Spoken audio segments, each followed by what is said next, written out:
नमस्कार मित्रों, ये है पीएच नेटवर्क। मैं हूं प्रदीप हुंडा। आशा करता हूं कि आप सब ठीक होंगे, प्रसन्न होंगे। आज पाकिस्तान का आज़ादी का दिन है और कल हमारा है। भारत की आज़ादी के लिए जो दिन है उसके लिए सबको बधाई। Happy independence day.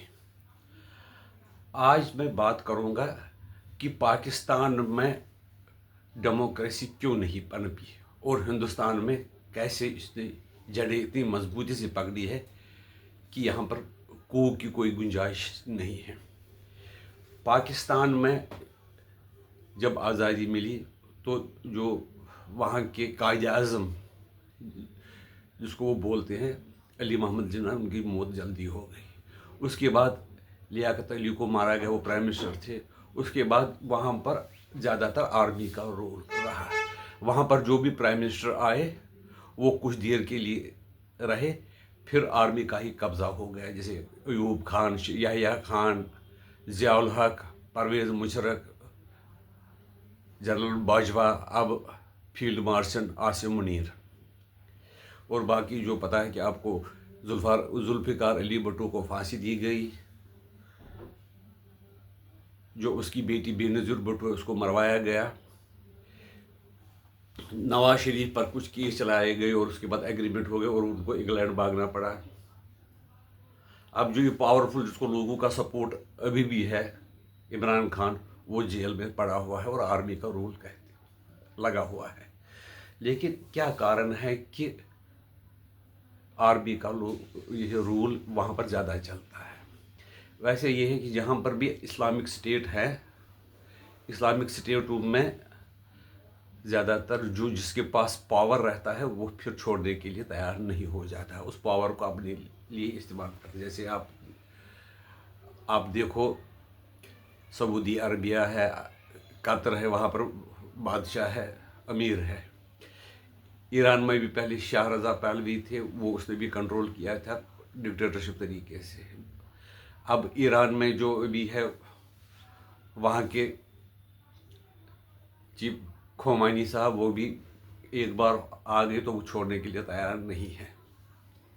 ये इस्लामिक स्टेट में डेमोक्रेसी का कंसेप्शन नहीं है, इसलिए वहाँ पर डेमोक्रेसी रहने का सवाल ही नहीं, क्योंकि इनके यहाँ पर ये है कि जो भी पावर में आया वो बिल्कुल छोड़दार नहीं है। लेकिन हिंदुस्तान में डेमोक्रेसी चली है। पहले जवाहरलाल नेहरू को कोई थ्रेट नहीं था किसी का, तो उनको इसलिए डेमोक्रेसी, उनको इलेक्शन करने से कोई परहेज नहीं था। इसके बाद इंदिरा गांधी ने कोशिश की थी, लेकिन दुनिया को दिखाने के लिए कि मैं डेमोक्रेट हूँ, उसने इलेक्शन करवाई, वो हार गई, तो उनको छोड़ना पड़ा। इसी तरह से बाद में जनता पार्टी आई, जो वो बिल्कुल डेमोक्रेट्स थे, तो उन्होंने आपस में झगड़े रहे और कांग्रेस के सपोर्ट से हुकूमतें बनती रही गई जनता पार्टी के टूटने के बाद। लेकिन इलेक्शन हो गई, डेमोक्रेसी बनी रही है। अभी जो कांग्रेस रही मनमोहन सिंह की तो सरकार, या नरसिम्हा राव की सरकार रही, तो डेमोक्रेटिक तरीके से इलेक्ट हो गई। चाहे मेजॉरिटी में नहीं थी, लेकिन पार्लियामेंट में कुल जैसे तैसे मेजॉरिटी बन के रहती थी।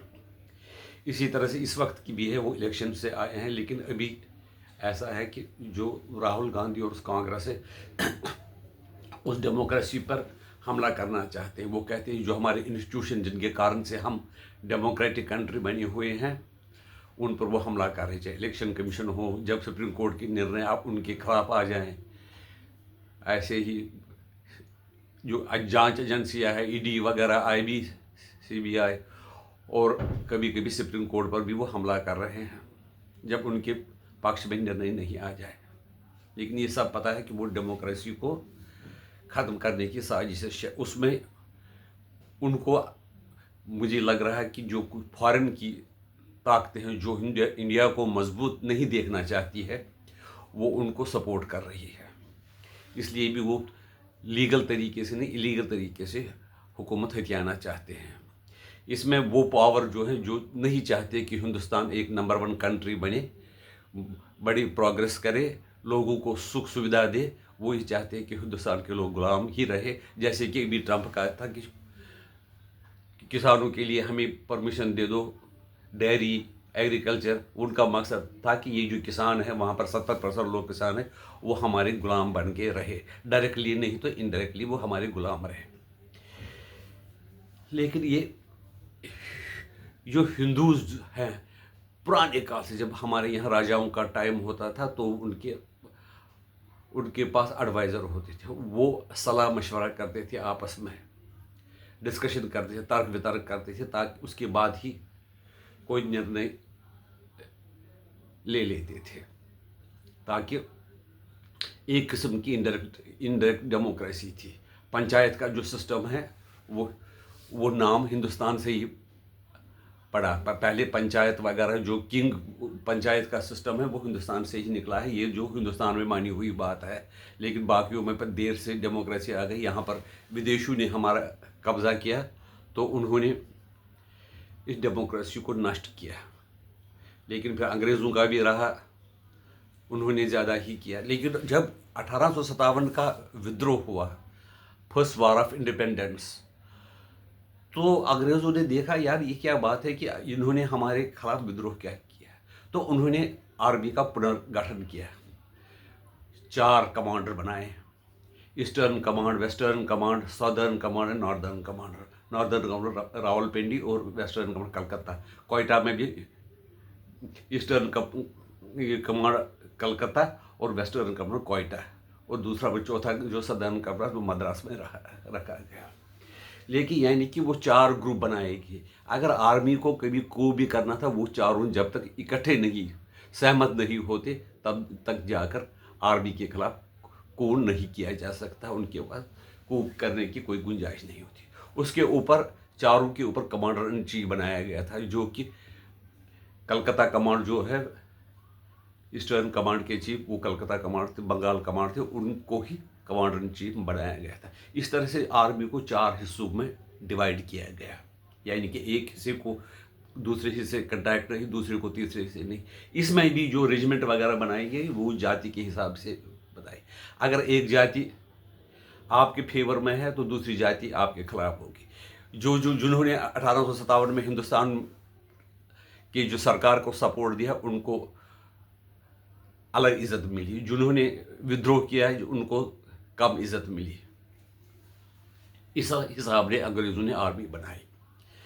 इतनी ज़्यादा उनको इस तरह से आर्मी को किया है कि अपने लोगों के ही खिलाफ हिंदुस्तानियों ने, जो ब्रिटिश वाले इंडिया के लोगों ने खिलाफ लड़ा। जो वर्ल्ड वार और सेकंड वर्ल्ड वार में वहाँ पर भी हिंदुस्तानियों ने हिस्सा लिया, लेकिन वो ब्रिटिश कमांड के अंडर रहा।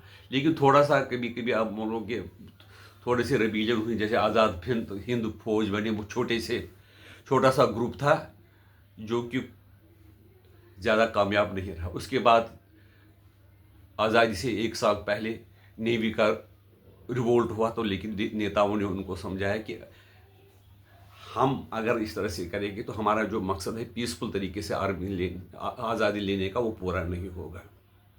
तो वो उनकी जो समस्याएं हैं उन पर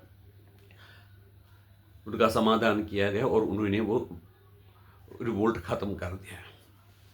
कारण क्या है कि ये जो हिंदुस्तान है, ये एक तो ये जिसको पूजता है, जो उसका हेड है उसकी पूजा करता है, उसको मानता है, उसकी बात को टालता नहीं है। दूसरी ये बात है कि अगर उनको समझ में जो राष्ट्रभक्ति की भावना जो है वो पिछले 100 साल में बहुत ज़्यादा पैदा हो गई थी। उसके कारण उनको लगा कि अगर हम राष्ट्र के खिलाफ कुछ करेंगे तो देश का उससे नुकसान होगा, और इसलिए जो कभी को नहीं हुआ हिंदुस्तान में। एक बार ये अफवाह थी कि जनरल वीके सिंह जो वो अमृतसर से लेकर शायद पठानकोट से लेकर दिल्ली की ओर कूच करने लगे, तो वहाँ वक्त जो सरकार थी उसको लगने लगा था कहीं वो हमारे खिलाफ बगावत न कर दे, तो उनको कहा कि आप वापस जाइए। वो कह रहे थे कि हम अभ्यास कर रहे हैं। लेकिन इस तरह से बाकी कोई ऐसी इंडियन आर्मी की कू और बगावत की कोई ऐसी घटना नहीं हुई। और यहाँ के लोगों का तरीका था, अगर वहाँ के लोग हुकूमत शासन बदलना चाहते हैं तो वो बड़े बैलेट पेपर से बदलते हैं, शांतिपूर्ण तरीके से बदला जाता है। लेकिन शायद मेरे ख्याल में हिंदुस्तान और पाकिस्तान के दो हिस्से भी इसलिए हुए कि हिंदुस्तान के लोगों ने सोचा यार ये जो पाकिस्तानी लोग ये तो ठीक ठाक, यहाँ पर तो खून खराबे से रह नहीं सकते, उनको अलग ही कर देंगे, यही बेहतर कि हम पीसफुल तरीके से हिंदुस्तान में रहेंगे। लेकिन फिर एक गलती हुई कि अगर पाकिस्तान को ऐसे लोगों को अलग देना था, अलग जगह देनी थी ताकि वो खून खराबा करते रहे, अपने देश में करते, एक अलग देश में करे। लेकिन जो बाकी यहाँ पर रहने दिया